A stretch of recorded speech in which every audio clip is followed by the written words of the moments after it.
சுவைத்தவர் நெஞ்சுமெல்லாம் சமைத்தவர் நிலைத்திட எங்கேயும் ஸ்ட்ராங் கட்டு பெருங்காயம். சென்னையில் ஒரு கோமிய கடை ஆரம்பித்து ரோட்டை வச்சு எல்லாரும் வந்து குடிப்பாங்களா? இதை பற்றி ஆதரவாக பேசக்கூடியவங்க. பீஃபும் ஃபிஷ்ஷும் தான் இருக்கையில் பெஸ்ட்டு ஃபுட்டு. நீங்கள் அதை சொல்ல வேண்டியதானே? இன்றைக்கு நம்முடைய கால்நடை மருத்துவத்துறையினுடைய ஆய்வுகள் இந்த பசுமூத்திரத்தில் வந்து பயங்கரமான அற்புதங்கள் இருக்குன்னு நீங்கள் நம்பாதீங்க. அதில் வந்து 14 வகையான கேடு விளைவிக்கின்ற பாக்டீரியாஸ் இருக்குன்னு அவர் சொல்லியிருக்காரு. இவர் அப்போ இல்லைன்னு சொல்ல போகிறாரா? மில்கி மிஸ்ட் பன்னீர், ஹை புரோட்டீன் பன்னீர். அவர் போன விழாவும் அப்படி, வந்திருந்தவர்களும் யாரு அப்படிங்கிறதும் இருக்கு. அப்ப அதை ஒட்டி இப்போ தமிழிசை சொல்லியிருக்கு, நீங்கள் மாட்டு இறைச்சி சாப்பிடுங்க, மாட்டு இறைச்சி சாப்பிடுவோம், என் மாட்டு யூரினை சாப்பிடப்படான்னு கேட்டு எவ்வளோ முட்டாள்தனமா கோழி. பெரிய பொருளாதாரம், அந்த பொருளாதாரம் எனக்கு தெரியும். இந்த பொருளாதாரத்தை காலி பண்ணலான்னு இன்னைக்கு நினைக்காங்களா இருக்கலாம்.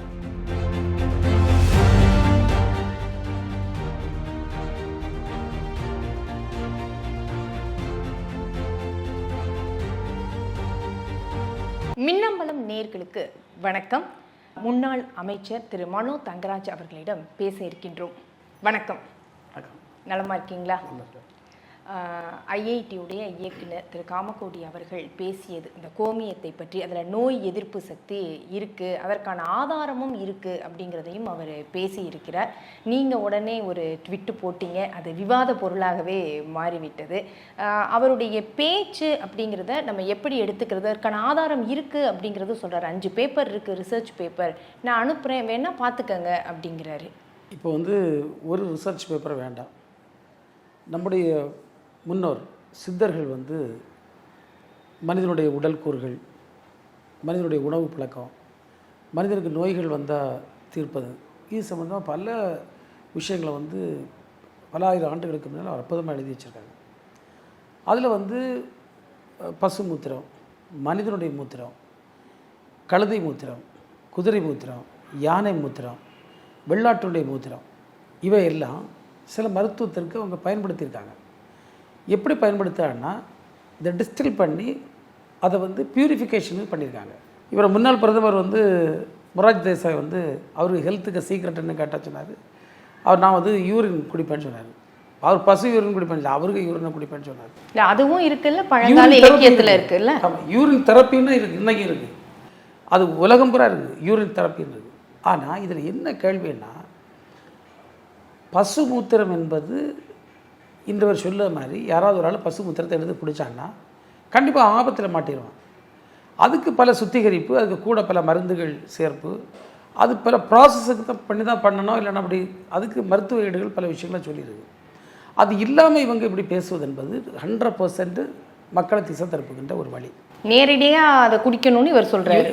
அதை ரெண்டாவது ஒரு விஷயம் என்ன பார்த்தீங்கன்னா, தொடர்ந்து நம்ம வந்து தமிழ்நாட்டில் இந்த மூடநம்பிக்கைக்கு எதிராக ஆதரவான ஒரு பிரச்சாரம், மூடநம்பிக்கை நேரம் மக்களை கொண்டு போகக்கூடிய ஒரு பிரச்சாரம், அது வந்து நடந்து கொண்டு அதனுடைய தொடர்ச்சியாக தான் நம்ம இதை பார்க்க முடியுது. அதில் தான் நமக்கெல்லாம் வருத்தமும் கோவம் வருது. இந்த ஒரு பக்கத்தில் நீங்கள் பார்த்தீங்க, நீங்கள் மருத்துவத்தை எடுத்துக்கிட்டோன்னா மருத்துவம் வந்து பெரிய கடல். இப்போ சித்த மருத்துவம் அதுலேயும் ரொம்ப பெருசு. அதில் பார்த்திங்கன்னா ரொம்ப விஷமான பாதரசம், இந்த பாதரசத்தை பஸ்பம் பண்ணி சாப்பிடா. அதே மாதிரி நிறைய மினரல்ஸை வந்து பஸ்பம் பண்ணி சாப்பிடாங்க.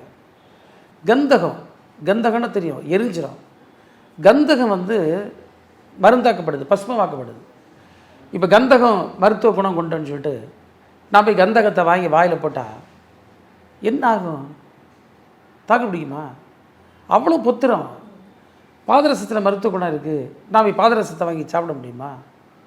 யோசிக்க முடியுமா? இது முடியாது. எவ்வளோ ப்ராசஸ் இருக்குது. அப்போ ஒவ்வொன்றுக்கும் ஒரு கூறு இருக்குது. அந்த கூறின் அடிப்படையில் அதை பயன்படுத்தியிருக்கலாம். அதில் வந்து ஆயுர்வேத மருத்துவத்தில் இந்த பசுனுடைய மூத்திரத்தை அப்படி பார்த்தா கூட நீங்கள் பார்த்தீங்கன்னா, பசு மூத்திரத்துலேயும் எருமை மூத்திரத்துலேயும் எருமை மூத்திரம் தான் ரொம்ப இதை விட பவர்ஃபுல்லாக அந்த சுத்திகரிப்புக்கெல்லாம் பயன்படுள்ளதுக்கு தெளிவான சான்றுகள் இருக்குது. ஏன் அதை பற்றி இவங்க பேசலை? ஏன் குதிரை மூத்திரத்தை பற்றி பேசலை? ஏன் கழுதை மூத்திரத்தை பற்றி பேசலை? ஏன் வந்து வெள்ளாட்டின் மூத்திரத்தை பற்றி பேசலை? அன்னைக்கு போன விழா அந்த மாதிரி மாட்டு பொங்கலை ஒட்டி அந்த மாடோட புனிதத்தம், அந்த பயன்பாட்டை பற்றி பேசுகிற விழா, அதில் பேசுறதுனால அவர் கோமியத்தை பேசியிருக்கிறாரு. நீங்கள் வந்து நீங்கள் உலகம் பூரா இருக்கக்கூடிய உணவுகள்லேயே சிறந்த உணவு, ரொம்ப புரோட்டீன், சிங்கு, பல இதுகள் இருக்கக்கூடிய ஒரு நல்ல ஃபேட்டு எல்லாம் இருக்கக்கூடிய, நீங்கள் வந்து உலகம் பூரா இன்றைக்கி டெஃபிஷியன்சின்னு சொல்லும் மக்களுக்கு. என்ன டெஃபிஷியன்சி? புரோட்டீன் டெஃபிஷியன்சி, புரதச்சத்து குறைபாடு, கொழுப்புச்சத்து குறைபாடு. இதுதான் ஒரு ஏழைக்கு குறைபாடு. இது 2 தான் குறைய முடியும். இந்த 2 குறைபாடு தான் உலகம் பூரா பெரிய பிரச்சனை இருந்துட்டு, மேல் நியூட்ரிஷன் இந்தியா பூரா இருந்துட்டு. இது சால்வ் பண்ண நல்ல தீர்வு பீஃபு. பல நாடுகளை தான் எடுத்துகிட்டு இருக்கு. பீஃபும் ஃபிஷ்ஷும் தான் இருக்கையில் best food, best source of இது உங்களுக்கு ப்ரோட்டீன் அண்டு ஃபேட்டு. அதுபோல் சிங்க் அப்படிப்பட்ட இதுகள் நிறைய விஷயங்கள் இருக்குது. நீங்கள் அதை சொல்ல வேண்டியதுன்னா இது எவ்வளோ பெரிய டேஞ்சராக முடிஞ்சுன்னா, நீங்கள் இந்த ஃபுட் சேஃப்டி ஆஃப் இந்தியா அதுவோ இந்த நம்ம FSSAI food safety standards association of India, இவங்க யாராவது இது வந்து குடிக்கலாம், இது தெளிவுன்னு ஏதாவது ஒரு தரவு நமக்கு தந்திருக்காங்களா? அப்படி எந்த இதுவுமே இதுவரையும் இல்லை. இல்லை, அவர் என்ன சொல்கிறாரு, அந்த நேச்சர் ஜேர்னலில் வெளியாகி இருக்கு அமெரிக்காவில் ரிசர்ச் பண்ணி அப்படின்னு சொல்கிறாரு. அது உள்ள நம்ம விசாரித்தோன்னா அதில் வந்து ஒரு குரூப் ஆஃப் அந்த நேச்சர், அந்த ஜேர்னல், அதில் மெயின் நேச்சரில் வந்து அது வெளியாகலை. அதில் வந்து ஒன் ஆஃப் த இதில் தான் ஜேர்னலில் தான் வெளியாகிருக்குன்னு தகவல் வருது. ஆனால் அவர் சொல்கிறது இதில் வெளியாகி இருக்கு அப்படின்னு சொல்கிறாரு. பெரிய ஒரு சங்கடமான விஷயம் என்னென்னா, மூடநம்பிக்கையை ஒழிப்பதற்கு நம்ம இங்கே வந்து வெள்ளைக்கார மிஷனர்கள் இங்கே வந்து கஷ்டப்பட்டான் மூடநம்பிக்கை ஒழிப்புக்கு. இப்போ வந்து இவங்க வெளிநாட்டில் போய் மூடநம்பிக்கையை பரப்பிட்டு இருக்காங்க. அமெரிக்காவில் நிறைய மூடநம்பிக்கைகள் பரவிட்டு இருக்கு, யூரோப்பில் பரவிட்டு இருக்கு. அந்த பரப்புரையை கொண்டு செல்லக்கூடியதை இன்றைக்கி ஒரு குறிப்பிட்ட சாரார் தான் இந்தியாவிலேருந்து போய் மூடநம்பிக்கை பரப்புரையை பயங்கரமாக பண்ணிகிட்டு இருக்காங்க. அவங்க கூட இதை பண்ணியிருக்கலாம். நீங்கள் மூட நம்பிக்கையை பரப்புறாங்கன்னு எடுத்துக்கிறதா, இல்லை இயற்கை சார்ந்த உணவுகளுக்கு மறுபடியும் அவங்க அந்த வாழ்க்கை முறைக்கு திரும்புகிறாங்க, நம்முடைய சங்க காலத்தில் பழங்காலத்தில் எப்படி சொல்லியிருந்தாங்களோ அதை வந்து ஏன் ட்ரை பண்ணி பார்க்கக்கூடாதுன்னு ரிசர்ச் பண்ணுறாங்கன்னு எடுத்துக்கலாமா? நீங்கள் 2 விஷயம் எடுத்துருங்க. ஒன்று, இவர் அறிவியல் சார்ந்து பேசக்கூடியவர். இவங்க பேசக்கூடிய அறிவியல் என்பது இந்த ஆங்கில மருத்துவம் சார்ந்த அறிவியல், அதான் அவங்க பேசிகிட்டு இருக்காங்க. சித்தர்கள் சொல்லியிருக்கிறதுக்கு நிறைய சுத்திகரிப்புக்கு இதை பயன்படுத்தாங்க. நிறைய மருந்து சுத்தி பண்ணுவதுக்கு தான் அதை ரொம்ப பயன்படுத்திகிட்டு இருக்காங்க. அதில் பசுனுடைய மூத்திரம் தான் எங்கேயுமே சொல்லலை, பல மிருகங்களுடைய மூத்திரங்கள். நான் வேணால் உங்களுக்கு இப்போ உங்களுக்கு பேப்பரை காட்டித்தரேன், நான் எடுத்துகிட்டு வந்திருக்கேன்.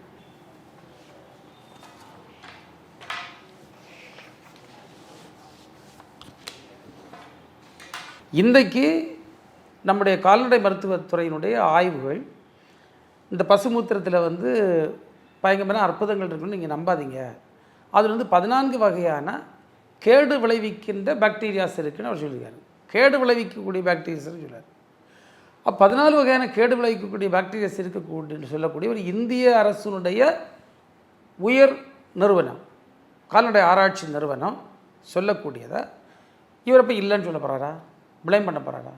அந்த இடத்துல தான் ஒரு ஐஐடியுடைய இயக்குனராக இருக்கக்கூடியவர், அவரும் ஒரு பெரிய படிப்புகள்லாம் படிச்சுட்டு தான் வந்திருக்கிறாரு. அவரே அவருடைய சுய அந்த ப்ரொஃபைல்லாம் சொல்லும்போது எவ்வளவோ லட்சக்கணக்கான வேலையை விட்டுட்டு தான் இதில் வந்து சேர்ந்திருக்கேன் அப்படிங்கிறாரு. அப்படி இருப்பவர் இந்த விஷயத்தை இதை சொல்ல வேண்டிய அவசியம் என்ன இருக்கு? அந்த விழாவில் பேசினாரு அப்படிங்கிறதோட நம்ம அதை முடிச்சிட முடியுமா? ஆனாலும் கூட இந்த விழாவாக இருந்தாலும் கூட இந்த விஷயத்தை இயக்குனராக இருக்கக்கூடிய இவர் சொன்னதில் பின்னணி ஏதாவது இருக்கும் அப்படின்னு நம்ம எடுத்துக்கிறதா? இப்போ ஐஐடியினுடைய டைரக்டர் வந்து என்று ரொம்ப பழகியிருக்கார், அவர் நல்ல மனிதர். ஆனால் அவருடைய கருத்து என்பது இன்றைக்கு இருக்கக்கூடிய கால சூழ்நிலைக்கு, இன்றைக்கு இருக்கக்கூடிய நடைமுறைக்கு முற்றிலும் முரணான ஒரு கருத்து. ஏன் கருத்துனா, இப்போ அவர் வந்து எந்த உள்நோக்கத்தில் சொன்னால் நான் உள்நோக்கம் கற்பிக்க நான் வரல, அவர் சொன்ன கருத்து தவறு என்பது என்னுடைய ஆணித்தரமான ஒரு பதிவு. நான் திரும்பவும் இதை தான் நம்ம சொல்ல வேண்டிய, அவர் பங்கு பெற்ற அந்த விழா, அங்கே வந்திருந்தவங்க, இதெல்லாம் நம்ம எல்லாத்தையும் சேர்த்து வச்சு தான் அவருடைய பேச்சையும் நம்ம பார்க்க வேண்டியது இருக்கு இல்லையா? நீங்கள் சொல்கிறீங்க பீப் சாப்பிட்லாம், அது நல்ல சத்து, அது எந்த இடத்துல எப்படி பேசணும்னு இருக்கு இல்லையா? அவர் போன விழாவும் அப்படி, வந்திருந்தவர்களும் யாரு அப்படிங்கிறதும் இருக்கு. அப்போ அதை ஒட்டி பேசுறாருன்னா அங்கே தான் நான் கேட்குறேன், இந்த பேச்சு நீங்கள் அப்போ பாருங்க, அப்போ அதில் பின்னணி என்ன சித்தாந்தம் எல்லாரோட மண்டைக்குள்ளையும் அது இருக்காங்கிறதையும் பேசி ஓப்பனா பேசி தானே ஆக வேண்டியது இருக்கு. இது யார் குடிக்கல? ஒரு தரப்பு மக்கள் நாங்கள் தான் சிறந்தவர்கள்னு சொல்லக்கூடியவர்கள் பஞ்சகவ்யாவை குடிப்பதாக நாம் யாரும் சொல்லலை, யாருமே சொல்ல. ஆனால் சில ஃபங்க்ஷன்ஸுக்கு போச்சமையும் இந்த பஞ்சகவ்யாவை குடிங்கன்னு மற்றவர்கள் மீது கொடுப்பதாகவும் திணிப்பதாகவும் நான் படிச்சிருக்கேன், கேட்டிருக்கேன். நம்ம அதுக்குள்ளே நம்ம போகலை. அதை வந்து இன்றைக்கு இதுவரை எத்தனையோ காலங்காலமாக இருக்கக்கூடிய இதில் எந்த விதமான விஞ்ஞான ரீதியான இந்த ஆங்கில மருத்துவம் சார்ந்த விஷயங்களும் இது வந்து உண்மை, இதுக்கு எடுக்கலான்னு சொல்லலை. ஆனால் கேரளாவில் பஞ்சகவ்ய கிருத்தம்னு இருக்கு, அது விற்கப்படுது பாருங்க அப்படிங்கிறதையும் அவர் சொல்றாரு. அது இருக்குங்க, அமேசான்ல கூட இருக்கு. பஞ்சகவ்ய கிருதம் வேற. பஞ்சகவ்ய கிருதம் என்பது நெய். பஞ்சகவ்ய கிருதத்தில் வந்து வெறும் இந்த அஞ்சும் இல்லை, நிறைய மருந்துகள் சேரும். இல்லை, நீங்க சொல்றீங்க மூட நம்பிக்கை பரப்புகின்ற வேலைன்னு. அது அவருடைய வேலை இல்லையே. அதற்காக ஒன்றும் இல்லை. அந்த விழாவில் பேசினார், அவர் ஒரு ஐஐடி இயக்குனர். அப்புறம் எதற்கு மூட நம்பிக்கையை அவர் பரப்பணும்? இப்போ இவர் இதை பேசினார், உடனே இவருக்கு போய் வக்காலத்து வாங்கினது அண்ணாமலை, அது பண்ணி தமிழிசை சவுந்தரராஜன் போன்றவர்கள் போய் வக்காலத்து வாங்கியிருக்கு. அவங்க வாங்கியிருக்கக்கூடியதுக்கு அவங்க அதை சப்ஸ்டான்ஷியேட் பண்ணக்கு எதையுமே ஒரு நியாயமான விவாதத்தை அங்கே முன்வைக்கலை. இப்போ தமிழிசை சொல்லியிருக்கு, நீங்கள் மாட்டு இறைச்சி சாப்பிடுங்க, மாட்டு இறைச்சி சாப்பிடுவோம், என் மாட்டு யூரினை சாப்பிடப்படான்னு கேட்டிருக்கு. எவ்வளோ முட்டாள்தனமா கோழி! அவள் கோழி இறைச்சி சாப்பிடு, நீ கோழிக்கு வேஸ்ட்டாக சாப்பிடுன்னு சொல்ல முடியுமா? இன்னொன்று கேட்டிருக்காங்க, டாஸ்மாக் விற்பனை குறைஞ்சிருங்கிறதுனால இவங்க பயப்படுறாங்களான்னு கேட்டிருக்கிறாங்க. இது சாப்பிட்டா அது குறைஞ்சிடும். ஆமா, இன்னும் சொல்ல வராங்க, நல்லா உடல் ஆரோக்கியம் வந்துடும், கோமியை குடிச்சா உடல் ஆரோக்கியம் வந்துடும், அதனால டாஸ்மாக் பக்கம் விற்பனை போயிடும். இப்போ 2 பெரிய பட்டியலே இருக்குது. பாஜகவுடைய தலைவர்கள் வந்து பல்வேறு நோய்கள்னால இறந்து போகிற பட்டியல் நாட்டில் பலர்ட்டே இருக்குது. அவங்க எல்லாம் கோமியம் குடிக்கலையா? கோமியம் குடித்தா ஒன்றும் செய்யாதுன்னு சொன்னால் அதை குடிச்சிருக்கல, அவங்க சர்வே ஆகிருக்கலாம்ல. இப்போ அவங்க குடிக்க மாட்டேங்கிறாங்க, மற்றவங்களை குடிக்க வைக்கிறாங்களா? அதில் என்ன சந்தேகம் இருக்குது? நிச்சயமாக அவர்கள் குடிப்பது இல்லை. அப்போ அவங்க சொல்லணும், நம்ம அவங்க வந்து தைரியமாக ஓப்பனாக பப்ளிக் பிளேஸ்லேருந்து குடிக்கணும். சென்னையில் ஒரு கோமிய கடை ஆரம்பித்து ரோட்டை வச்சு எல்லோரும் வந்து குடிப்பாங்களா? இதை பற்றி ஆதரவாக பேசக்கூடியவங்க வரிசையாக நின்று குடிப்பாங்களா? டீ கடை குடிக்க மாதிரி பாஜக தலைவர்கள்லாம் வரிசையாக நின்று குடிக்கிறாங்களா? நீங்கள் நம்ம டீ கடை வச்ச மாதிரி ஒரு கோமிய கடை வைப்போம். சரி, அதில் வந்து பாஜக தலைவர்கள்லாம் வரிசையாக வந்து குடிப்பாங்களா? கோமியம் வாங்கி குடிப்பாங்களா? நம்ம வந்து கொரோனா வந்தது, நீங்கள் கோமியம் குடிக்க சொன்னீங்க, நாங்கள் வந்து கஷாயம் குடிக்க சொன்னோம். நிலவம்பு குடிநீர் போன்ற கஷாயங்கள் நாங்கள் ஊராக போட்டோம், சென்டர் போட்டு வச்சு வாங்கடா குடிங்கடான்னு சொன்னோம். மக்கள் வந்து குடிச்சது, பயன்பட்டது. அதுவே நவீன மருத்துவத்துக்கு எதிரானது சொன்னாங்க. எப்படி நீங்க ஒரு அரசாங்கமே இதை வந்து ப்ரமோட் பண்ணுவீங்கன்னு கேட்டாங்க. ப்ரமோட் பண்ணுன்னு கேட்டாங்க, அதை காலி பண்ணக்குள்ள முயற்சி எடுத்தாங்க. ஆனால் அரசே முன்னின்று பல இடங்களில் வந்து நம்ம வந்து கடைகளை ஏற்படுத்தி, இடங்களை ஏற்படுத்தி பொது இடங்களில் கொடுத்தோம். ஏன் நீங்கள் அப்போ கோமியத்தை கொடுக்கல? இதே மாதிரி மவுண்ட் ரோட்டில் 10 இடத்த வச்சுக்கிட்டு இங்கே வாப்பா கொரோனா வராது, எல்லாம் கோமியத்தை குடின்னு சொல்லி நானும் குடிக்கணும் குடிச்சு காட்டி பண்ண வேண்டிய. இப்போ நாங்கள் எல்லாம் போகிற இடத்துல நிலவம்பு குடிநீருக்கு போனோம். அவன் சொல்ல இது நிலவம்பு குடிநீரான்னு சில மக்கள் தெரியாது. இங்கே வாப்பா முதல்ல இது நான் குடிச்சாச்சு போகிறேன். இதெல்லாம் வந்து அப்சல்யூட் முட்டாள்தனம். நீங்கள் அதுலேயே வந்து இப்போ பார்த்தீங்கன்னா என்ன மாற்றச்சி வந்து தலித் மக்கள் சாப்பிடுறது மாதிரி அது ஒரு இதில் வந்து மிக மிக ஃபுலிஷ்னஸ். நீங்கள் அமெரிக்கா போங்க, நீங்கள் என்ன சாப்பிட முடியும்? யூரோப்பில் எங்கே போனால் என்ன சாப்பிட முடியும்? நீங்கள் பீஃபும் போர்க்கும் சாப்பிடாமல் அங்கே வெளியே வர முடியாது. எல்லா உணவுலையும் ஏதாவது ஒரு வடிவத்தில் அது கலந்துருக்கும். ஆனால் இப்போ இங்கே என்ன சித்தாந்தத்தை அவங்க கொண்டு வர நினைக்கிறாங்க? நீங்கள் சொல்கிறீங்க ஒரு குறிப்பிட்ட சமூகம் மேல்மட்ட சமூகமாக நினைக்கிறவங்க இதை குடிக்கிறது இல்லை அப்படிங்கிறாங்க. அப்போ மற்றவங்களாம் அவங்க குடிக்க வைக்கிறாங்கன்னா இது மூலமாக இங்கே தமிழ்நாட்டில் இந்த பிரச்சாரம் வந்திருக்கு, நம்ம வடநாட்டில் கேள்விப்பட்டிருக்கோம். தமிழ்நாட்டில் இந்த பிரச்சாரம் வருது, ஒரு பவர்ஃபுல்லான பர்சன்கிட்டேருந்து வருங்குது. அப்படிங்கும்போது எந்த மாதிரியான ஒரு கட்டமைப்பை உருவாக்க நினைக்கிறார்கள்? நீங்கள் இந்த புனிதப்படுத்துதல் என்பது ஒரு மூட நம்பிக்கையினுடைய அடையாளம் தான். இதுக்கு பின்னால் இருக்கக்கூடிய பொருளாதாரத்தை நான் சொல்லேன். இன்றைக்கி வந்து ஒரு ஏழை வீட்டில் உள்ளவனுக்கு ஒன்லி ப்ரோட்டீன் சோர்ஸ், அவன் ப்ரோட்டீன் சோர்ஸு மீட்டு தான், இறைச்சி தான். இன்றைக்கி வந்து பார்த்திங்கன்னா எந்த ஒரு உழைக்கும் வர்க்கத்திட்ட போனால் நீங்கள் அவன் உழைக்கவன் அவனுக்கு வந்து டெய்லி வந்து கேலரி லாஸ் அவ்வளோ இருக்கும். அவன் வந்து அதை சப்ஸ்டியூட் பண்ணி அவன் வந்து கேலரிஸ் கொடுக்கணும், அவனுக்கு மசில்லாம் டேமேஜ் ஆகும். அந்த மசில் டேமேஜுக்கு வந்து நீங்கள் பியூர் சயின்ஸ் தான். இப்போ நான் வந்து ஒர்க் அவுட் பண்ணேன், இல்லாட்டி மண்வெட்டி வெட்டேன், நான் மண்வெட்டி வெட்ட சமயத்தில் என் மசில் நிறைய டேமேஜ் ஆகும். இந்த டேமேஜஸை அது சரி பண்ணணும்னா அதுக்கு வந்து என்ன வேணும்? கேலரிஸ் வேணும், அது ஃபியூவல், ப்ரோட்டீன் வேணும், ஃபேட் வேணும், மினரல்ஸ் வேணும், விட்டமின்ஸ் வேணும். இதெல்லாம் வச்சு தான் என்ன செய்யும்? அது உடம்பை கட்டணும். இது கட்டுவதற்கு ஒரு சாமானிய ஏழை அவன் பதாம் பருப்பும் பிஸ்தாவும் எல்லாம் சீஸும் வாங்கி சாப்பிடுவான். அவனுக்கு கிடைக்கக்கூடியதில் வந்து விலை குறைந்த ப்ரோட்டீன் என்பது மீட்டு தான். அது சிக்கனாக இருக்கட்டும், மட்டனாக இருக்கட்டும், பீஃபாக இருக்கட்டும். அதை வந்து சாப்பிடும். இது உலகம் பூரா இருக்கக்கூடிய ஒரு பழக்கம். அப்படி இருக்கக்கூடிய ஜீவி அந்த மக்கள்கிட்ட இவங்க இப்படிப்பட்ட பிரச்சனை மூடரங்க பிரச்சாரம் பண்ண சமயத்தில் இதை புரிதப்படுத்தி காட்டி அதை அந்நியப்படுத்துகிற நேரத்தில் அவனுக்கு வருவாயே போயிடும். நீங்கள் இன்றைக்கி ஒரு சாதாரண விவசாயிக்கு கேஷே மாடு தான். இன்றைக்கி வந்து பீஃப் சாப்பிடுறது இருக்கிறனால தான் அவனால் பசுவை விற்க முடியுது. இல்லைன்னா பசு வந்து பால் கறவை நின்று போச்சுன்னா அதில் ஒன்றுமே பண்ண முடியாது. ஒரு மாடு வந்து ஒரு மலட்டுத்தன்மை வந்துட்டுன்னு சொல்லுவான். யங் மாடாக இருந்தால் கூட அதுக்கு அதனுடைய சோல்ஸ் முடிஞ்சு போச்சு. அவனுக்கு மெயின் வரவே அதில் என்ன வரனா அந்த மீட்லேயும் அந்த ஸ்கின்னில் தோலில் கிடைக்கக்கூடிய எதுவுமே பெரிய பொருளாதாரம். அந்த பொருளாதாரம் எனக்கு தெரியும். இந்த பொருளாதாரத்தை காலி பண்ணலான்னு இன்றைக்கி நினைக்காங்களா இருக்கலாம். நான் அப்படி தான் நினைக்கிறேன். எனவே இந்த மாட்டு இறைச்சி இந்த பொருளாதாரத்தை காலி பண்றது மூலமா என்ன இது, நம்ம பொருளாதாரத்துல 3வது இடத்துல வரணும்னு இங்க மோடி சொல்லிட்டு இருக்கிறாரு. 5வது இடத்தில் விரைவில் 3வது இடத்தில் வருவோம்னு. அப்படி இருக்கும்போது இந்த பொருளாதாரத்தை எப்படி நீங்க காலி பண்ணணும்? இன்னும் சொல்ல போனா ஏற்றுமதி இதெல்லாம் அதிகமா இந்த பீஃபுக்கெல்லாம் பண்றது இந்தியா தான். நீங்க இதெல்லாம் வந்து டோட்டல் கான்ட்ரடிக்ஷன். இப்போ அவங்க வந்து நீங்க ஒன்று வந்து புரிஞ்சுக்கணும். இன்றைக்கு ஏன் அவர்களுடைய மாடலையும் ஆரிய சனாதன மாடலையும் நம்ம திராவிட மாடலையும் நம்ம வந்து மக்கள்கிட்ட தெளிவுபடுத்தணும்னு நான் சொல்லுதுன்னா, நம்ம சொல்லக்கூடிய வந்து கீழேருந்து மேலே சாதாரண மக்களுடைய வருவாய் பெருகணும், அவன்கிட்ட பணப்பழக்கம் கூடணும். அவங்க சொல்லுது பணம் உனக்கிட்ட தேவையில்லை, உனக்கு தேவை கொஞ்சம் நான் தந்துக்கிடுவேன். பணம் இருக்க வேண்டிய ஆள்கிட்ட இருக்கும். 150 கோடி மக்களுக்கும் வருமானத்தை பெருக்கின்ற முயற்சியில் மோடி அரசாங்கமோ இந்த ஆரிய சனாதனம் பேசுகின்றவர்களோ இல்லை. அவங்க பேசக்கூடிய பொருளாதாரம் என்பது கார்ப்பரேட்டுகளை வளர்ப்பது, பெரிய ஆட்களை வளர்ப்பது. பொருளாதாரத்துக்கு இந்தியாவுக்கு இந்தியாவில் 10 வேர்ல்டு பணக்காரன் இருக்கானா? அதனால் கிராமத்தில் இருக்கவனுக்கு என்ன பிரயோஜனம்? அவனுக்கு பிழைப்புக்கு என்னாச்சு? நீங்கள் வந்து பெரும்பாலான மக்களுடைய வாழ்க்கை தரம் எப்படி இருக்குது, அவனுடைய வருவாய் எப்படி இருக்குது, அவனுடைய உணவு பழக்க வழக்கம் எப்படி இருக்குது, இதை பற்றி சிந்திச்சா இதை பேச மாட்டாங்க. எனவே அவங்க பொருளாதாரம் பேசுவது என்பது இந்த ஏழையினுடைய பொருளாதாரமே இல்லை.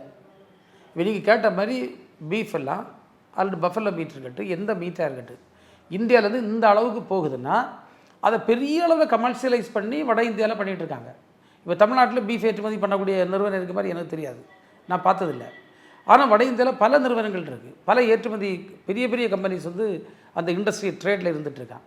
அப்போ அவன் அதை பண்ணிட்டு தான் இருக்கான். இவன் வந்து பறிப்பதற்கான முயற்சி தான். அதான் நான் பார்க்குறேன். அப்போ தமிழ்நாட்டில் இதை பேசுகிறாங்க அப்படின்னா எப்படி எடுத்துக்கிறது? அப்போ இது பிரிவினைவாதமாக அதை கொண்டு வர்றாங்களா? என்ன ட்ரை பண்ணுறாங்கன்னு நான் தமிழ்நாட்டில் பெரியாருக்கு பிறகு இவங்களுடைய பிரச்சாரங்கள் எடுபடவே இல்லைன்னு அவங்களுக்கு தெரியும். அதில் தொடர்ந்து பேசிட்டு தானே இருக்காங்க, திரும்ப திரும்ப பேசிட்டு தானே ஏதோ ஒரு வடிவத்தில் வந்து பேசுகிறாங்கல்ல. அதே மாதிரி அவங்க திரும்ப திரும்ப இது ஒரு அட்டம்ப்ட் தான், திரும்ப திரும்ப இது ஒரு அட்டம்ப்ட் தான் நான் பார்க்குறேன். பசு வந்து புனிதமானது, அதை காப்பாற்ற வேண்டும் அப்படிங்கிற பிரச்சாரத்தை இங்க முன்னெடுக்கணும் அப்படிங்கிறத பாக்குறாங்களா? வடநாடு மாதிரி பசுவுக்கு ஆதரவு ஒன்று எதிர்ப்பு ஒன்றுன்னு அங்கே எப்படி இருக்குதோ, அதனால எவ்வளோ வந்து கலவரங்கள் வருதோ, அது மாதிரி இங்கே ஏதாவது ஒரு கட்டமைப்பை ஏற்படுத்தணும், ஒரு பிரிவினையை ஏற்படுத்தணும் அப்படிங்கிற மாதிரி இது ஒரு புள்ளியை ஆரம்பிச்சிருக்காங்களா? முழுக்க நீங்கள் 2 விஷயத்தை நம்ம எடுப்போம், வேறு எதுவுமே எடுக்கண்டாம். ஒன்று பசு சார்ந்த பொருளாதாரம், இன்னொன்று மிருக புரோட்டீன், அனிமல் புரோட்டீன், மிருக உடலில் இருக்கக்கூடிய புரதம் சார்ந்த உணவு. இது 2க்குள்ளே நம்ம நடத்துவோம். ஃபஸ்ட்டு திங், இந்த பசு சார்ந்த பொருளாதாரத்தை பார்ப்போம். ஒரு பசு ஒருத்தன் வாங்க, ப்ராக்டிக்கலாக பேசுகிறேன், நான் பசு வளர்த்துட்ருக்கேன், நான் பேசுகிறேன். ஒரு பசுவை நான் வந்து 60,000 70,000 வாங்க, இந்த பசுவை வாங்கி நான் பால் கறக்கேன். நான் நிச்சயமாக சொல்ல இதில் எனக்கு பெரிய ப்ராஃபிட் வராது. இந்த பால் வாங்குறது விற்கிறதெல்லாம் அதை மெயின்டைன் பண்ணதில் போயிடும். இதில் ப்ராஃபிட் நான் பார்க்க முடியும்னா இதுலேருந்து ஒரு கன்று எடுத்து அந்த கண்ணை நான் சேல் பண்ணணும். பசுவை நான் கண்ணுக்குட்டி வளர்த்து சேல் பண்ணலாம். அதில் ஒரு கொஞ்சம் சேவிங்ஸ் நிற்கலாம் ஒரு குறிப்பிட்ட அளவு. இந்த மாடு என்றைக்கு நான் திரும்ப ரீசேல் பண்ணாலும் அந்த வாங்கின விலைக்கு ஒரு ஒப்பத்தில் கொஞ்சம் குறைஞ்சி முன்ன பின்ன சேல் ஆகும்.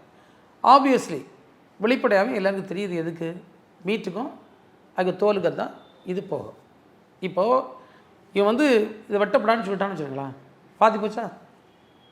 இன்வெஸ்ட் பண்ண பணம் 70,000 மாடு வாங்கினா இது ஒரு 50,000 விற்கணும்னா அது முடிச்சிடல அந்த பொருளாதாரம். இவனுக்கு வேறு ஒன்று பண்ண விட்டுற வேண்டியதான், செத்து போகிறான், அவ்வளோதான். அப்போது இந்த பொருளாதாரம் அடிபடாதுன்னு எப்படி நீங்கள் கேரண்டி பண்ண முடியும்? உண்மையிலேயே இது வந்து ஆபத்தானது அப்படிங்கிறதையும் அறிவியல் பூர்வமானவர்கள் மருத்துவர்கள் எச்சரிக்கையாகவே சொல்றாங்க. உங்களுடைய கருத்துக்களுக்கு நன்றி. நன்றி.